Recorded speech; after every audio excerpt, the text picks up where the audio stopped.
اس لیے جنس کی وجہ سے جتنے گناہ ہوتے ہیں نا انسانوں سے، کبھی مت کہو کہ اللہ آئندہ سے، اللہ سے کوئی وعدہ نہ کرو، ہمیشہ خدا کی قدرت، اس لیے کہ جب تم کرو گے تم آزمائش میں پڑو۔ یہ اللہ کا طریقہ ہی نہیں ہے کہ کسی انسان کا ایمان خدا کے یہاں معتبر ٹھہرے جب تک کہ خدا اس کو خون اور آگ کے دریا سے نہ گزار دے، اور جب تک خدا اس کو کڑوے اور کھودے تیل میں ڈال کے اس کو چیک نہ کر لے، ایمان کی سند نہیں ملتی۔ اللہ اسی لیے کہتا ہے کہ تم سمجھتے ہو افاسب، تم یہ جانے بیٹھے ہو کہ تم ایمان کا دعویٰ کرتے ہو اور ہم لا یفتنون، اور یہ لوگ جو ایمان کا دعویٰ کرتے ہیں ہم انہیں اس آزمائش میں نہیں ڈالیں گے، ہمیں اپنی ذات کی قسم ہے جو کہے گا میں مومن ہوں سو آزمائش میں پڑے۔ بچو اس گناہ، اور بس آخری بات،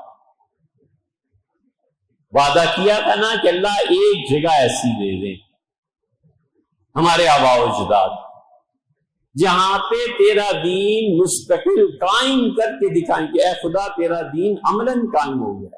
خلافت راشدہ عباسیہ اور عثمانیوں کے بعد ہندوستان وہ ہے جس سے علم اٹھایا ہم مسلمانوں نے، اور ہم تیرا دین نافذ کر کے تجھے دکھا دیں گے۔ اللہ نے کہا اچھا ٹھیک ہے، گویا اللہ نے فرمایا، اسے کہا لے لو، پھر لے لیا 47ویں پاکستان ٹکڑے ہو گئے، پھر اس کے بعد 70-72 میں پھر اسلام کے قیام کے جتنے مواقع آئے تھے ان مواقع میں وہ لوگ جو اسلام کو مٹانا چاہتے تھے ان انٹینشنلی اور انٹینشنلی ان کو حکومتیں اقتدار مل گئے، اللہ نے کچھ نہیں کیا، اللہ نے یہ کیا کہ فَعَاقَبَهُمْ نِفَاقًا، قوم کو منافقت کی بیماری میں مبتلا کر دیا۔ سو قوم کیا بنی؟ ایسی کہ جھوٹ ان کے لیے جائز ہو گیا، جس کو دیکھو جھوٹ بولتا ہے، جس کو دیکھو جھوٹ بولتا ہے، ایک ٹکے کا آدمی نہیں اور کہتا ہے کہ مجھے وزارت گھسنا چاہیے، 2 ٹکے کا آدمی نہیں اور کہتا ہے کہ مجھے دکان کھول دے، یہ کہتے ارے یار روزگار کی کمی نہیں ہے، کمی اس کی ہے کہ تم اس درجے تک پہنچ سکتے ہو یا نہیں پہنچ سکتے۔ نکما آدمی، کوئی ہنر نہیں سیکھا، 4 دن کتابیں کھول کے پڑھی نہیں، اپنے اندر نفع پیدا نہیں کیا کہ لوگ اس کی طرف آتے۔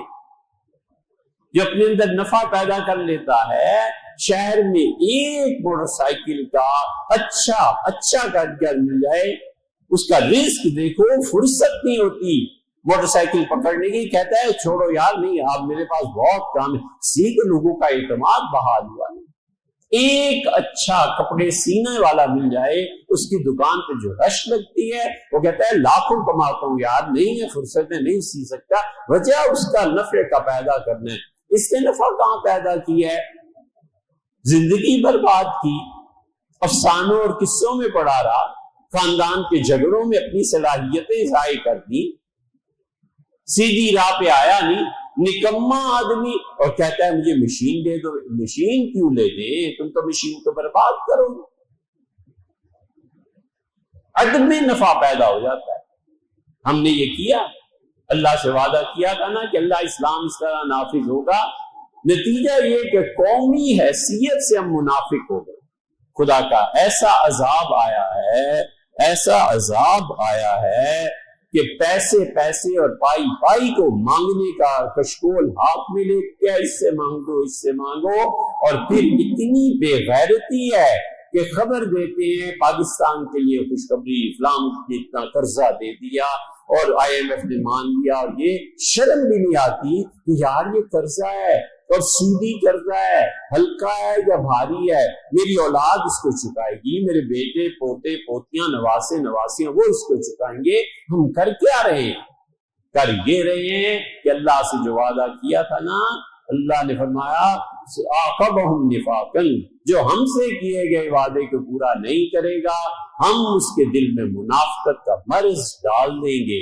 اور اللہ نے کہا یہ جانتے نہیں ہیں، یعلم سرہم ونجواہم، ہم ہر شخص کی تنہائی سے بھی واقف ہیں اور جو کچھ لوگوں کے سامنے ہے اس سے بھی واقف۔ سمجھے؟ یہ ہے مرض۔ اس لیے کبھی خدا سے کوئی وعدہ نہ کرے، جس کے تقاضے اگر گناہ ہے یہ اس سے سو گنا زیادہ گناہ ہے، یہ اللہ کو دھوکہ دینے والی باتیں ہیں، کبھی بھی ان کاموں میں نہیں پڑنا چاہیے۔